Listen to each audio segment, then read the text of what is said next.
ولا تموتن إلا وأنتم مسلمون. Bismillahirrahmanirrahim. Assalamualaikum warahmatullahi wabarakatuh. Waalaikumsalam warahmatullahi wabarakatuh. Alhamdulillah wa syukran lillah. La haula wa la quwata illa billah. Sahabat Al Muslimun TV, kita kembali mengudara di channel YouTube. Sekarang ini kita ditemani oleh narasumber Ustadz Sud Hasanuddin LC MPhil. Beliau adalah lulusan S1 dari Pakistan dan S2 juga di Pakistan. Kemudian beliau senior saya di Persis Bangil. Kebetulan beliau ini sekarang menjabat sebagai wakil mudir pesantren Persis Bangil, juga mengajar mata pelajaran ilmu hadis, dan kemudian juga menjabat sebagai anggota Dewan Hizbah di PP Persis. Kali ini mungkin kita akan membahas fenomena yang terjadi akhir-akhir ini. Sebenarnya fenomena ini kembali terjadi. Dalam pepatah itu disebut sejarah mungkin berulang gitu. Artinya di tahun 50, tahun 60 bagaimana umat Islam khususnya di Indonesia untuk meruntuhkan semangat umat Islam itu dibuatkanlah kata-kata yang mengatakan bahwasanya umat Islam itu radikal, kemudian ekstremis, kemudian sumbu pendek, dan berbagai macam kata-kata yang negatif. Nah, akhir-akhir ini muncul kembali fenomena itu, bahwasanya muncul kata-kata terutama radikal tadi yang diselempengkan menjadi ekstremis, bahkan menuju ajaran Islam itu seperti menuju kepada terorisme. Nah, salah satu yang dilancarkan oleh musuh-musuh Islam ini adalah mereka menuduh bahwasanya beberapa sumber ajaran Islam terutama hadis itu sebagai sumber ajaran terorisme. Salah satu hadis yang mereka bawakan itu adalah hadis yang diriwayatkan oleh Imam Bukhari yang berbunyi, man ra'a minkum munkaron falyughayyirhu biyadihi fa illam yastati fa bilisanihi fa illam yastati fa biqalbihi wa huwa adaful iman, atau wazalika adaful iman. Nah, untuk menanggapi fenomena ini dan menjelaskan bagaimana duduk hadis ini dalam penjelasan yang benar secara syariat yang kemudian menurut ilmu yang kita pelajari secara sahih bersumber dari Nabi. Saat ini kita ditemani oleh Ustadz Sud untuk menanggapi fenomena masalah ini. Silakan Ustadz Sud, tanggapannya. Baik, bismillahirrahmanirrahim. Terima kasih pemirsa Al Muslimun TV yang semoga senantiasa dirahmati oleh Allah. Memang akhir-akhir ini banyak kalimat, kata lah kalau bisa dikatakan lebih tepatnya, kata-kata fundamental, kata-kata intoleran, kata-kata terorisme, radikalisme sering di-framing ditujukan hanya kepada umat Islam yang kemudian mengambil landasan ajaran-ajaran Islam dari Nabi Muhammad SAW atau beberapa ayat Al-Quran yang dikatakan sebagai sumber radikalisme, sumber intoleransi, sumber ekstremisme dan kemarahan umat Islam yang mudah dipicu oleh beberapa isu, kemudian dengan berbagai macam isu-isu yang saat ini terjadi. Memang ini hal yang menjadi ketidaknyamanan bersama umat Islam, terutama lagi kalau dihubungkan dengan hadis Rasulullah SAW, man ra'a minkum munkaran falyughayyirhu biyadihi fa man lam yastati fa bilisanihi fa illam yastati fa biqalbihi wa dzalika adhaful iman. Hadis tersebut diriwayatkan dengan seperti itu adanya yang dikatakan oleh Rasulullah SAW. Yang perlu kita cermati dan amati adalah kata-kata susunan dalam riwayat ini. Kata pertama adalah man ra'a minkum munkaran. Kata-kata man itu berlaku kepada siapa saja. Jadi siapa saja yang melihat kemungkaran. Untuk lebih lanjutnya, ada dua istilah yang berbeda digunakan oleh Al-Quran, demikian juga yang digunakan dalam riwayat. Al-Quran menggunakan kata-kata nahil mungkar. Nahil mungkar bisa kita artikan mencegah kemungkaran. Artinya kemungkaran itu jangan sampai terjadi, maka kita cegah terlebih dahulu. Tentunya diantaranya adalah dengan amar ma'ruf, kemudian nahil mungkar. Kemungkaran-kemungkaran itu sedini mungkin untuk tidak bisa sedini mungkin untuk tidak terjadi. Namun tidak menutup kemungkinan kemungkaran itu juga bisa masih ingin diteruskan oleh pelakunya.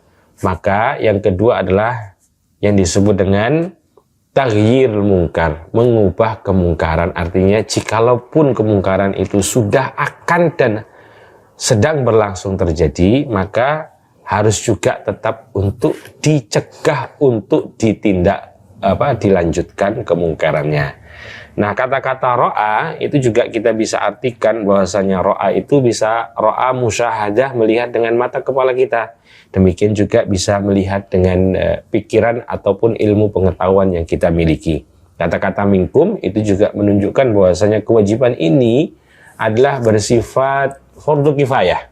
Namun jikalau satu orang saja yang melakukan dirasa tidak efektif, maka juga dibutuhkan sebuah komunitas atau beberapa orang untuk menunjukkan bahwasanya tindakan mungkar tersebut akan merugikan orang banyak. Maka mas'uliyah, tanggung jawab itu berada kepada orang banyak. Jika satu sudah cukup, maka tidak mengapa. Tapi kalau dibutuhkan banyak, maka yang melihat kemungkaran berapapun jumlahnya, orang tersebut kemudian melakukan tindakan nahil mungkar atau taghyir mungkar, maka juga tidak mengapa. Sebagaimana fardu kifayah, seperti hanya sholat jenazah, kalau dilakukan oleh satu orang tidak mengapa, tapi kalau dilakukan oleh orang banyak tentunya juga menjadi lebih afdal. Kemudian kata-kata fal yughayyirhu biyadihi fa illam yastati fa bilisani fa illam yastati fa biqalbi. Artinya, maka hendaklah dirubah dengan tangannya. Kalau tidak mampu, dirubah dengan lisannya. Kalau tidak mampu, dirubah dengan hatinya. Maka susunan ini adalah susunan yang bersifat hierarkis atau bersifat afdoliyah. Ada yang paling afdol, ada yang kemudian berikutnya, dan ada yang kemudian berikutnya. Nah, nilai afdoliyah ini tentu melihat dari tabiat orang yang melihat dan tabiat daripada kemungkaran itu sendiri. Namun sebaik-baiknya adalah menggunakan tangan. Toh juga demikian, tangan tidak bisa kita artikan sebagai tangan secara fisik saja. Tangan itu bisa arti tangan fisik, tangan itu bisa artinya adalah perbuatan, dan tangan itu juga bisa dengan arti kekuasaan. Sebagaimana Rasulullah SAW juga pernah bersabda, al-muslimu man salimal muslimuna min lisanihi wa yadihi. Ya, di situ tidak bisa kita artikan tangan semata-mata, tapi perbuatannya.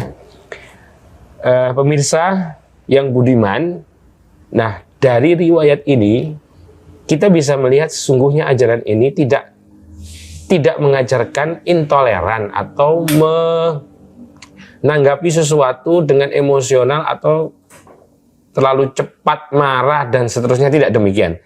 Tetapi tindakan tersebut adalah bentuk mas'uliyah dan kita tidak bisa artikan intoleran. Sebagai misal begini ya, jikalau ada seseorang yang melihat sebuah kemungkaran di depannya dilakukan oleh anak kecil, mungkin membawa pisau, dan identiknya nanti anak ini tidak akan menggunakan pisau tersebut dengan baik, bisa melukai sendiri atau melukai orang lain.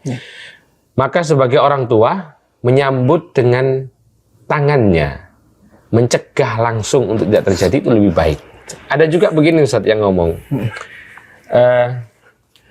sebagai seorang muslim tuh kalau melihat kemungkaran, ngapain sih harus langsung kemudian ditanggapi secara emosional? Kan bisa jadi itu tidak lebih jauh efektif dibandingkan kita berdoa. Atau Rasulullah juga banyak melihat kemungkaran kemudian Rasulullah mendoakan. Tapi ini sebenarnya adalah kalimat hak arada bihil batil. Kalimatnya benar, tapi yang diinginkan adalah hal yang tidak benar.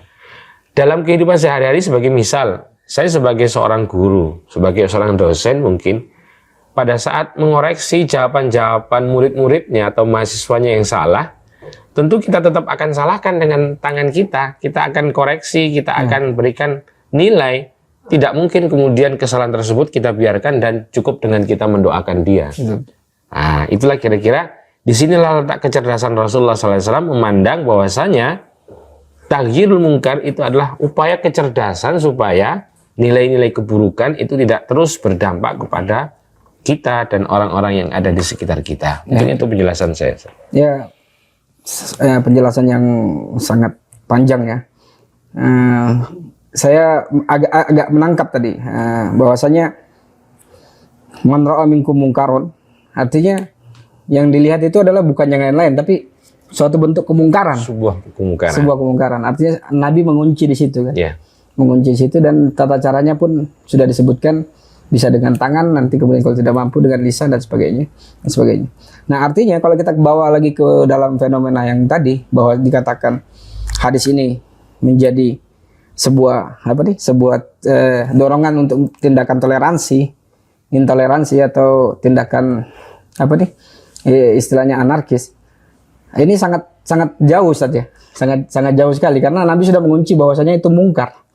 Sesuatu yang mungkar. Artinya kalau di dalam perjalanan suatu perjalanan kita menemukan orang yang ditabrak, kita tidak akan mengatakan bahwasanya kamu agamanya apa dulu, tapi kalau tidak ditolong akan terjadi kemungkaran. Tidak akan terjadi kemungkaran. Bahkan mungkin kalau ada tetangga kita yang berbeda agama, pokoknya kafir lah kita katakan, non muslim, dari kelaparan, maka wajib kita memberi makan. Ya. Nah, artinya tidak di sini kemudian mungkin menjadi satu penafsiran bagi mereka. Mereka menafsirkan dengan tidak melihat konsep-konsep Islam yang secara luas. Betul. Itu. Jadi bagaimana tanggapan Ustadz melihat pemikiran itu? Artinya memahami hadis itu dengan kalau bahasa Jawanya seenaknya sendiri. Iya. Gitu. Dengan logika sendiri. Itu terkait dengan penafsiran hadis tadi itu. Iya. Kalau boleh saya sampaikan, kadang-kadang kita ini dijebak dengan kata-kata, cobalah kita untuk berpikir luas. Tetapi sebenarnya kita juga diajak ke lorong sempit pemikiran. Betul. Nah, seperti hanya man ra'a minkum munkaran ini, kemungkaran itu bisa terjadi oleh siapapun dan kondisi apapun. Maka tugas kita adalah melakukan taghyir, upaya perubahan tersebut. Baik itu kemungkaran yang bersifat individual atau ketidakbaikan yang akan yang didapatkan oleh seseorang, maka kita wajib untuk menolongnya. Seperti orang yang dalam perjalanan mungkin melihat orang yang sedang membawa beban berat. Nanti resikonya adalah kepada dia sendiri. Mungkin keberatan, tidak mampu, kemudian berdampak secara fisik kepada beliau. Kita juga tidak melihat dia muslim atau tidaknya, tapi kewajiban kita adalah jangan sampai kemungkaran atau keburukan itu asobathu, menimpa kepada seseorang. Maka kewajiban kita adalah mengulurkan tangan tersebut. Maka Rasulullah SAW dalam riwayat lain itu lebih jelas dalam hal ini menyampaikan bahwasanya taghyirul mungkar itu adalah dalam rangka untuk menolong saudara kita. Jadi ini adalah bentuk itsar, kepedulian kita kepada orang lain, supaya keburukan dia tidak lakukan dan madarat dia tidak dapatkan, baik itu kepada orang lain ataupun terhadap diri sendiri. Begitu Ustaz. Ya, mungkin tanggapan selanjutnya saya melihat secara lafadz ya, karena basic kita juga di Pesantren Persis kepada pembahasan nas itu. Saya lihat situ ada man ro'a minkum mungkaron fal yughayyirhu biyadihi. Nah, sifatnya kan di situ memang ro'a, artinya ro'a di situ kan fiil ya. Fiil itu tidak bersifat umum, pasti bersifatnya mutlak, karena la umumah laha, al-af'al la umumah laha. Bahwasanya fiil-fiil itu tidak bersifat umum, tapi mutlak, boleh memilih. Nah, melihat itu, ya kalau Ustaz tadi katakan ini kecerdasan Rasul, saya menangkapnya memang cerdas, karena ro'a itu bisa saja kemudian melihat langsung, atau melihat dengan pengetahuan, atau bisa melihat sebelum terjadi kemungkaran. Sebelum terjadi kemungkaran. Mungkin saya melihat itu. Nah, kemudian yang saya mau tanyakan adalah kaitan dengan nas tadi itu disebutkan biyadihi. Ada jar dan majrur. Nah, kita tahu bahwasanya jar majrur di dalam kajian usul fikih itu adalah taksis ya, pengususan. Nah, pembahasannya kalau itu taksis berarti ketika melihat kemungkaran pertama kali adalah yang harus dilakukan dengan mencegah dengan tangan. Tangan ini perlu dijelaskan secara luas dulu. Iya, karena memang kalimat biyadihi secara objektif yang bisa dilakukan oleh manusia dalam melihat apapun itu bisa 3 hal kan. Pertama adalah dengan tangan atau dengan perbuatan. Artinya secara langsung dia merespon dengan perbuatan. Atau kemudian merespon dengan lisan, memberikan nasihat dan seterusnya, langsung verbal. Ada juga manusia yang mungkin tidak mampu melakukan keduanya, entah karena apa kondisi dan seterusnya, dia hanya bisa menahan dalam hati bahwasanya itu adalah sesuatu yang mungkar, nggak boleh dilakukan terus-menerus, tapi dia tidak kuasa untuk mencegahnya, melarangnya, takut dan lain sebagainya, maka minimal ini. Jadi yang bisa manusia lakukan secara tabiat ya 3 hal itu. Namun secara afdholiyah, mengubah dengan tangan itu adalah yang paling utama. Dan tangan ini harus kita artikan secara luas. Karena dalam nas-nas syariat juga kata yadun itu dimaknai dengan beberapa hal. Yadun dengan arti hissi, model tangan ini langsung menyambut, memberi, dan kemudian melarang, mencegah, dan seterusnya dengan tangan tentunya. Dan dengan perbuatan itu juga disebut dalam hadis yang saya sampaikan tadi, seperti makna yadun dengan arti perbuatan. Rasulullah mengatakan kan, al-muslimu man salima muslimuna milisanihi wa yadihi. Yadun di situ mewakili semua perbuatan, baik perbuatan itu yang dilakukan oleh kaki atau dilakukan oleh anggota tubuh kita yang lainnya. Nah, yang ketiga, yadun bisa dengan arti kekuasaan. Pada saat kekuasaan ada di genggaman kita dan kemungkaran itu dilakukan oleh orang yang di bawah kita, maka kekuasaan ini jauh lebih efektif untuk digunakan untuk langkah taghyirul mungkar dibandingkan hanya sekedar lisan. Cobalah jikalau seorang penguasa melihat kesalahan terjadi oleh anak buahnya, kemudian lebih dahulu menggunakan kalimat, mengisukan dan seterusnya, komentar, marah-marah di depan dan seterusnya, tentu itu malah menimbulkan kegaduhan dibandingkan dengan kemudian dia melakukan sebuah teguran, panggilan, dipanggil langsung, atau kemudian dilakukan upaya dengan kekuasaan. Artinya memang kalau kita mendalami, sebagai muslim mendalami hadis ini, tidak akan terjadi fenomena yang banyak terjadi di kampung-kampung. Misalnya seorang pencuri sendal jepit sudah dikeroyok 1 orang kampung, dilaporkan polisi pula. Masya Allah. Itu jadi Rasulullah sangat luas sekali dalam masalah ini, sangat luas, sangat lembut dan mengerti akan tabiat manusia dalam kadar kemampuan yang seperti apa. Ya, artinya sangat jauh hadis ini dari pemahaman hadis ini dari intoleransi. Justru hadis ini memanggil kita atau kemudian memerintahkan kita untuk mencegah sebuah kemungkaran. Kalau mungkin di dalam bahasa Indonesia tidak ada kata mungkar kali. Nah, itu yang jadi permasalahan juga. Artinya perlu kemudian kita ketika memahami hadis perlu kita kembalikan kepada si pemilik perkataan tadi, yaitu Nabi Shallallahu Alaihi Wasallam. Bagaimana Nabi menjelaskan hadisnya, bagaimana Nabi menjelaskan dengan perbuatan hadisnya. Nah, mungkin itu dulu yang bisa kita obrolkan hari ini. Kemudian terima kasih Ustaz Sud atas waktunya. Semoga ini penjelasan yang sangat sangat krusial, yang sangat mendetail. Ini bisa bermanfaat bagi kita untuk kemudian mendalami agama kita yang kita cintai ini. Insyaallah. Insyaallah. Sekian. Assalamualaikum warahmatullahi wabarakatuh. Waalaikumsalam warahmatullahi wabarakatuh. ولا تموتن إلا وأنتم مسلمون